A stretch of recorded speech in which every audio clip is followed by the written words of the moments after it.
ఇందాక ముడుసు నరసింహారెడ్డి వచ్చింది అడిగిండు ఎట్ట పట్టుకుంటుందా క్యాచ్ పట్టుకుంటుంది అదే పత్తాలే తాత అమ్మాయి భయం ఆయా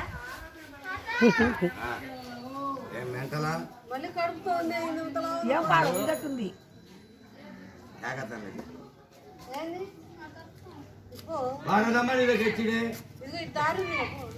పోతే పో లేకపోతే కూర్చో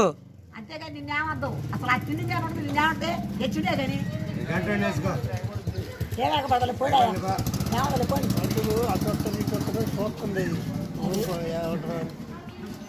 అదేమో తిండి ఏంటంటే నీకంత ఎందుకు ఒకటి అది వాడు బాటలా అమ్మాయి బయలుదేరాడ